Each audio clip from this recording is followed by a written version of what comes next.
Welcome to the Friday bonus edition, people. We made it. We made it through the week. It's been a long week. It's been crazy. There's been a lot of news stories going on.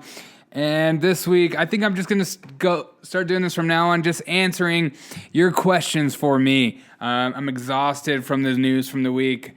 Sometimes the news just kind of beats you up. And I know I have to read a lot of commentary to get any kind of information, and sometimes I'm just like, I'm done with it.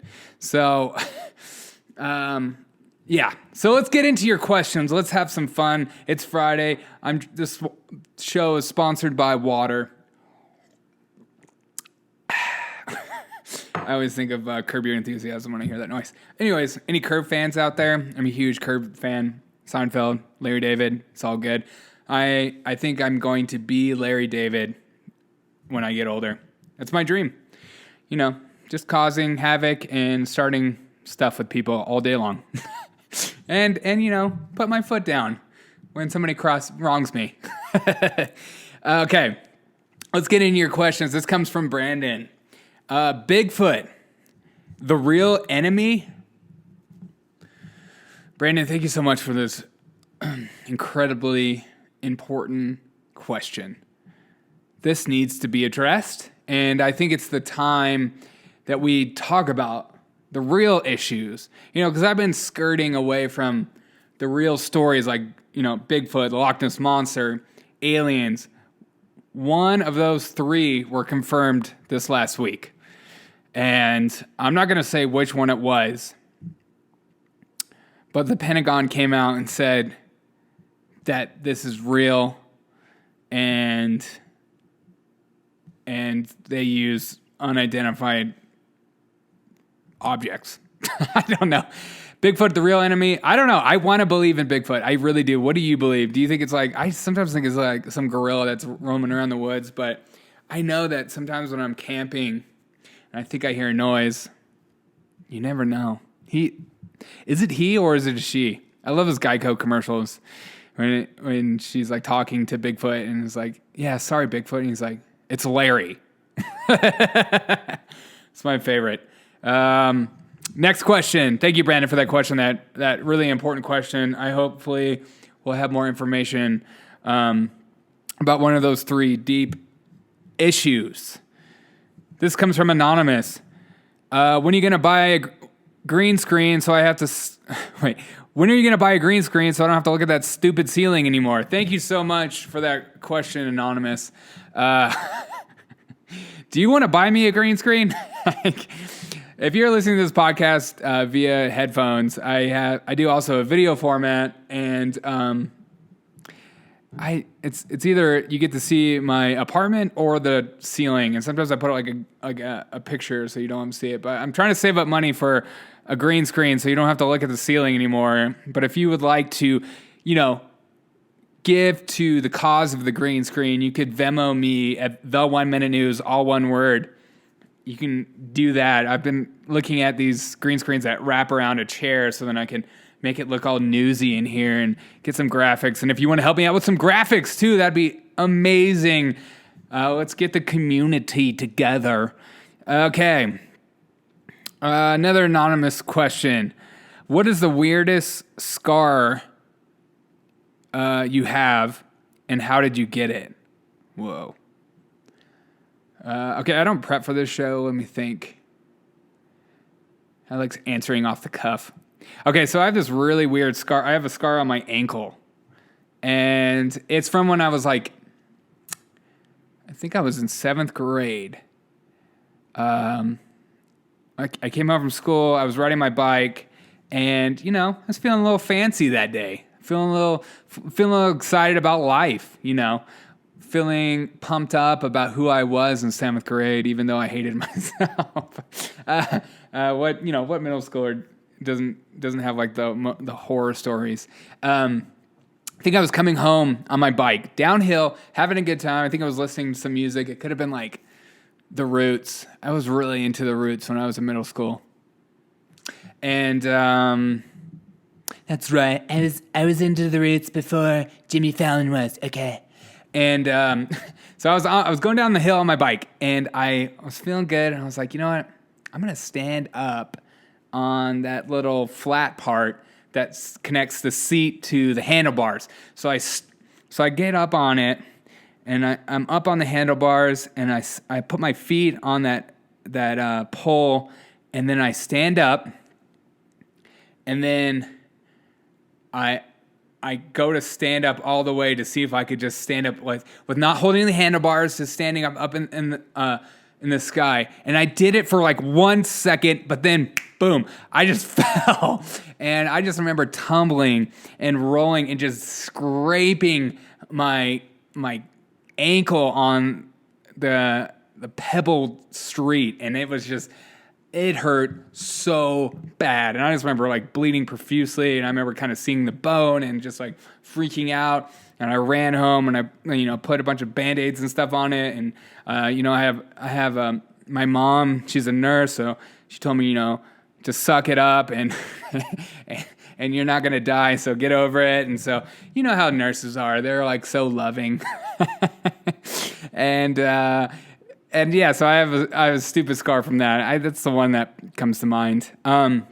This question comes from Stephanie. Will the debates happen?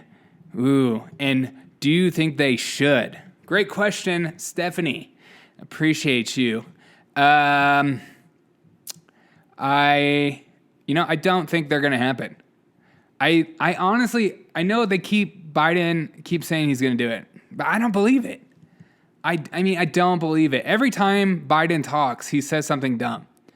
And he doesn't know where he is sometimes. And I think they need to play Joe in the basement until Election Day.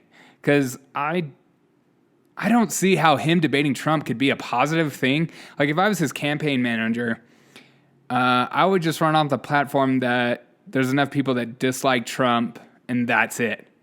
And I think that he's running that right now, because every time he talks, this week he said, he was talking to a Latino person, and he said, what you don't know about the Latino community, they're very diverse, but black people aren't. Basically saying that like all black people think the same. And that is that's racist. Okay? And it's also funny to see how the media pretends like, he didn't really mean it. And he's just, Joe's being Joe. He's being so silly. But imagine if Trump said something like that and just like, I don't have to worry about white people. I got the white vote. No problem. Like, and if I was black, which some of you don't know, some of you have never seen what I look like, I guess, I would have almost vote against Biden just because of that comment, because I hate being put in a box. That's like my biggest pet peeve, when somebody says, hey, you can't do this. And it makes me just want to do it even more. And maybe that's something I need counseling over. But yeah, so I don't think the debates are going to happen, regardless of what Jill Biden says and Joe Biden says and his team says. They're going to say it's going to happen, so it makes him look good, and then right at the last second, he'll pull out because of some kind of COVID thing, or, they'll say something like doctor recommendations or Fauci. So if this happens, I will be proved wrong, and I want to be proved wrong because I want the debate to happen, and this goes on to the second part of the question. Do you think they should happen? They should absolutely happen. Debates should happen because the public needs to know where politicians stand on certain topics. Certain ideas, certain bills, certain just the way of thinking. Also, how well are they cognitively? Are they a racist? Things need to be debated. They need to be put out in the open. The public needs to see how well informed you are, and also how well you can articulate your platform and what you want to get across, because I always feel like the more politicians speak, the more we get to know them. That's why I like a lot of these politicians are starting podcasts these days, and I love that. I saw Michelle Obama's doing one, which she just people kind of railed on her about something she just said about how she said, this COVID thing is actually a good time to talk about wealth inequality, which is interesting. But I saw Dan Crenshaw, Ted Cruz is doing stuff, and I don't know if any other politicians do. I know AOC sometimes does live feeds. I like when politicians talk, because we at the public get to see either how stupid they are, how smart they are, how well informed they are, or how they think about stuff, because the media portrays politicians as whatever they want them to be. So if they are espousing a political belief that the corporation or whatever, the news agency behind them or whatever sponsors or, donation, you get to hear what they actually believe as opposed to whatever they're being told to say. And I like that. So yes, I think they should happen, but I don't think they will happen, because I think Joe Biden will get absolutely destroyed by Trump in debates, even though the commentators and the people in charge of the debates will be helping Joe Biden as much as they possibly can. And it's just so obvious. And I know I have a lot of liberal, Biden supporters listening, and you got to admit that those people genuinely help the liberals out as far as when the debates come. If Trump says one little thing that's a little off, they're going to rail him about that, but Joe Biden will get a pass. It's just like he got a pass this week. I thought I saw something that like a week ago that Biden even said that he finds it hard to tell the difference between different Asians. And that's just stuff like that gets skirted under the rug because of what party he represents. And I think it's sad. I really do. I think both candidates should be fair game. Whatever they say is dumb. We should put it out there, and they should be ridiculed for it because you're running for president. I don't care if Trump says something dumb. Let the public know he said something dumb. Biden says something dumb. Let the public know. I hate this game where it's like they hate Trump so much that they'll give Biden a pass no matter what he says. Okay. Chris comes in with a question. Since you're a podcaster, you must be virtually on all social media platforms. Which ones have you? Which ones are the most useful, and which ones are the least useful? And how you see social media platforms evolving in the next 3 to 5 years? Good Lord, love that question. The most useful platforms are, I think, I still like Instagram. My Instagram account is probably the smallest account I have. I have a couple thousand I have like 4,000 on Parler. I have like getting close to 2,000 on Instagram, and then I have like 950 on it. I mean, getting close to 2,000 on Twitter, and then almost 950 on Instagram. I would love to blow it up on that platform because I think this 1 Minute News would do really well. I even have like these cool stories where I do GIFs and stuff like that. I don't really do well on Twitter, and I still think Twitter does really well for people 35 and up, I think. And I don't really see a lot of 35 and under people using Twitter. I'm like right in that bubble, so I still like Twitter because I get a lot of information from it, but I see more fringe on Twitter than I do on Instagram. I don't know if that's true, but I like Instagram. I wish I was bigger on it. I've done ads and stuff, and the ads I've done on Instagram and Twitter haven't really gotten me any followers, which is kind of weird. I thought that would work, but yeah. And the least useful platform, I think, I just don't see like Parler lasting or something like Gab or I have these free thinking open platforms. There's so many different platforms out there that people just kind of pick one, whether it's a good platform and they're like really welcoming and involving. I just don't, it's just hard. It's just like Netflix, Water break, hashtag, check your TDS. And Trump derangement syndrome. I think, isn't TDS something about water? I don't know. I watched that stupid Zac Efron thing on Netflix. It was like the dumbest thing I've ever seen in my life. It was like all science that we've talked about for the last 20 years. And it was like watching Zac Efron just go, oh, what? Wait, so like plastic water bottles are like bad for the world? Oh, no. Sorry.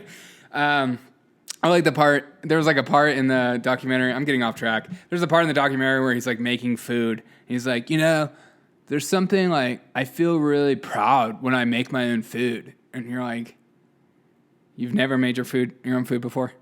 Like, what is going on? The lifestyles of the rich and the famous. They're always complaining. Okay, and the least useful, I wish like I wish Twitter would just be more open and let people say whatever they want, but they choose to, take away some thoughts based on their political beliefs or what they deem as science or what they deem as, sensitive material. The least useful, definitely. But I have more traction on Parler, so I don't know. I have a lot more listeners, and it may be because of the pool I'm getting from is a lot smaller, but I have way more listeners on Parler, and I have way more people encouraging me on Parler than any other social media platform. I don't know what that says about me, but that's just the truth. So I know Parler is like seen as a conservative platform, but I don't see it as such. I see it as just like an open forum, and I see a lot of conservatives on there because of that reason, though. Okay, and platforms evolving the next 35 years. I don't know. I see platforms slowly going away. I think I see more like TikTok and Instagram kind of staying where they are. If TikTok goes away, another will come. Because I think short videos, people love quick short videos. And I mean, I loved it. So, and I could see really how beneficial that would be. Another question. Since you are a millennial, thank you so much. What sectors of the economy do you feel are expanding in the next few years? And what sectors do you feel like will be obsolete? I see retail stores, actual stores, not all stores, but like, I just see more retail stores going down and, being no reason for them. Though I like being able to touch and feel things, I just don't see how a company could look at that and see it as beneficial. Like, except for like hand-me-downs like Marshalls and TJ Maxx, I could see them staying around. But like some of these bigger stores, like Neiman Marcus and Macy's, we already saw them filing for bankruptcy. There's an obvious reason because people just don't shop there anymore. I don't know anybody my age that shops at those locations. So yeah, I just see more smaller stores. I don't know. Retail is just such a weird sector. And then what do I feel like it's going to expand? Obviously, I just see, electric cars. I mean, how could you not? Tesla is killing it. Elon Musk is amazing. The Nikola, that truck, the Nikola truck looks better than the Cybertruck. I don't care what anyone says. It looks more like a truck to me, and it looks prettier, and I like it.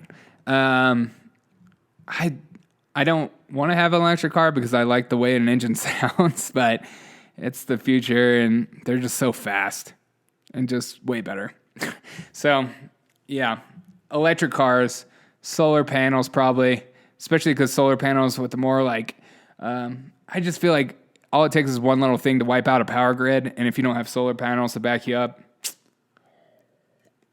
I just see more doomsday preppers and more people getting away from the big cities and going into rural communities. So maybe like small farming will be expanding. I could kind of see that.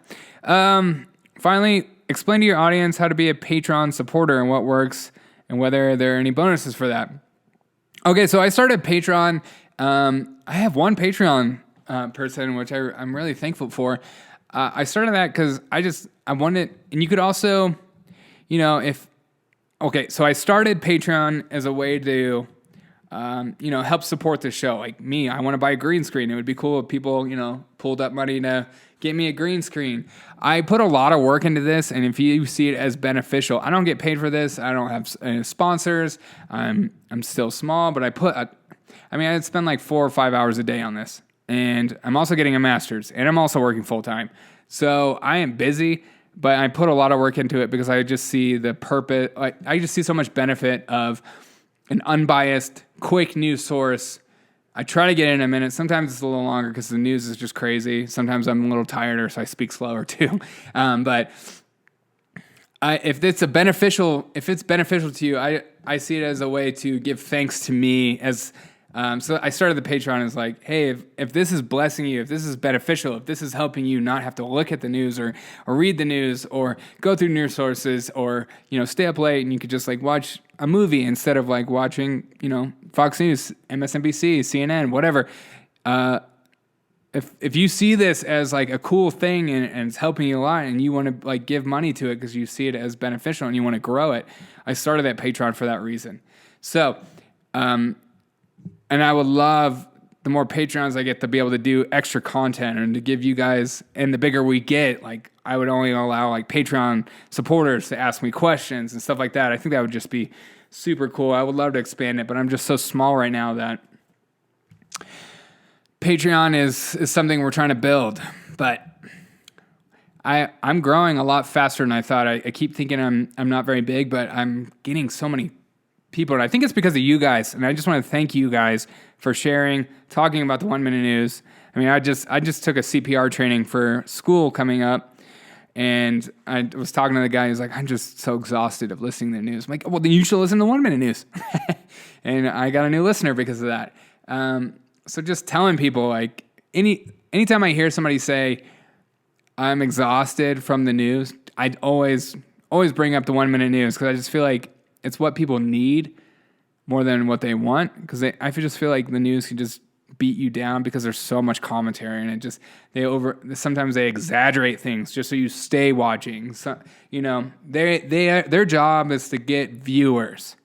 Their job is to get your eyes so then you see their commercials so then they get paid. And my job is just to give you the facts. And that's it. So if you see that as a blessing and something that's encouraging you and helping you out throughout the day, and you say, you know what, I would give $2 a month. I would give $5 a month. I would give $1 a month just to help this guy out, or just as my way of thanking him for what he does. You can be a Patreon, the 1 Minute News, or you can just Venmo me, the 1 Minute News, all one word, the 1 Minute News on Venmo and Cash App, all one word, the 1 Minute News. You can throw me, a couple bills here and there and just say, hey, thanks for the 1 Minute News. I'm not asking for it, but, shows like this run off the support. And I would love for one day this to be huge and to make news articles and to, make this podcast a way of life where I can have like a show where people could call in later at night and just grow up and make it expanding. And because I feel like the 1 Minute News is more of like an idea of unbiased, just facts, no commentary, that's it. Then like literally just 1 minute. So maybe you want to be a part of that, be a part of the ground floor. I have a couple of listeners. Shout out to Ben who supports the show. I appreciate him. And Wesley, appreciate you guys. Okay. And this is just this is my last part of the podcast. I just want to talk about something about assumptions. Earlier this week, I had a story about, and it was all over the news. I woke up to is that Trump's bank was subpoenaed, and by the AG of New York, I forget her name, and everyone was reporting that it was about Trump's tax records. And I kept going around to different sources, and it was still the case. And I was like, oh, this is interesting. And then I did the podcast. I put it out there. I did all this work. And then 2 hours later, boom, it was about the NRA. And the more I'm learning about the media is that they take a snippet of information and they write a story based on that small piece of truth. And when they get it wrong, they don't even apologize. And I on my stories and on my Twitter, I made a little comment about it, and then I made another comment saying, hey, this is what actually happened. So, because I don't want to be a news source that's just like part of them, but I'm also reliant upon them to give me some kind of facts. And this goes to the whole thing about assumptions. And so they assume that because Trump's there, that this is time for another Trump thing, and the facts weren't the same. And it just kind of made me think about my life and what are the things I assume of people What are the things I assume of myself and just people around me? And I just want to be an encouragement this week and this weekend for you and for me to look at people as people and not assuming them based on what they look like, based on how much money they have, based on what kind of music they like, whether they're a dog or a cat person. This COVID thing has made me just really want to fight for having an open mind and, to meet new people and to be okay with meeting people who are different. Whether they're a Biden supporter or a Trump supporter, it doesn't matter.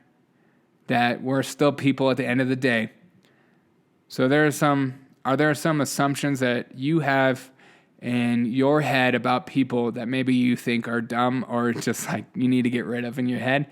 I want to encourage you this week to not assume things of people like the media assumes so much, especially about one person. But this week, take your assumptions, throw them in the trash can, meet new people, have an open mind, get in conversation, open discussions, and don't be afraid of your opinion, and don't be afraid to talk about what you believe. I think especially when we get into this election cycle that more and more people double down, and there's people that are afraid to generally express their opinion. I think it goes more on one side than the other because of, news stories of that particular ideology being fired over these thoughts, especially in specific sectors. And I don't know. I just see there needs to be a little bit of pushback and encouragement and being open-minded to lose assumptions and for open speech and freedom of speech. And I want to just keep fighting for that because I think it's stupid to assume things of people. And I think it's stupid to not allow people to voice their opinions based on what they believe. I hope you do too. Thank you guys so much for listening to the bonus edition episode. If you don't mind sharing this with anyone and everyone you know. I know I say this every single episode, but it truly is the only way we'll grow. And I appreciate you guys. Thank you guys for the questions. Hopefully, we'll get some more questions next week. Keep them coming. I appreciate you guys so much. I even love the silly questions. I mean it. And I'm talking to you, Brandon. The Bigfoot question was silly, but I loved it. Okay? Have a fantastic weekend. I will see you tomorrow morning for another edition of the 1 Minute News.